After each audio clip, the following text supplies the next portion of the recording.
నమస్తే మ్యామ్. నా పేరు ఇందుమతి. మా హస్బెండ్ పేరు మధురెడ్డి.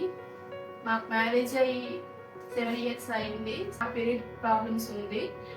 ఇలాగ చాలా మెడిసిన్ వాడాను, కానీ అక్కడ అంటే క్యూర్ అవ్వలేదు. క్యూర్ అవ్వకపోతే ఇలా మాకు తెలిసిన వారు ఉన్నారు. తెలిసిన వారు ఉండి ఇలాగ అక్కడికి ఆరాధ్య ఫెసిలిటీకి వెళ్ళండి, అక్కడ మేడం బాగా చూస్తారని అంటే మా హస్బెండ్ నేను వచ్చాను మ్యామ్. మేడంకి చూపిస్తే మెడిసిన్ ఇచ్చాను ఒక 3 మంత్స్ వరకు. చాలా ఓవర్ వెయిట్ ఉన్నాను. ఓవర్ వెయిట్ వల్ల ప్రెగ్నెన్సీ కాదేమో అని చాలా మంది అన్నారు. కానీ మేడం ఇలాగా ఏం ప్రాబ్లం లేదమ్మా, నీకు బాగానే అవుతుంది, ఒక కొంచెం వెయిట్ తగ్గు అన్నారు, చెప్పారు నాకు.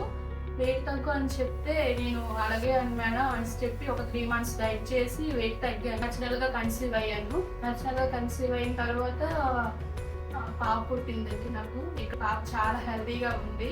ఫ్యామిలీ మొత్తం చాలా హ్యాపీగా ఉన్నాం. నెక్స్ట్ సెకండ్ ప్రెగ్నెన్సీ కోసం ఇక ట్రై చేద్దామని మళ్ళీ వచ్చాము. మీకు ఎటువంటి ప్రాబ్లం ఉన్నా ఎటువంటి భయపడద్దండి. ఇక్కడ ఆరోగ్య ఫెసిలిటీలో అన్ని మీకు ఏంటి అవసరము అనేసి గైడెన్స్ ఇస్తారు. దాని ప్రకారంగా ఫాలో అవుతే మీకు కన్సీవ్ అవుతారు. Thank you.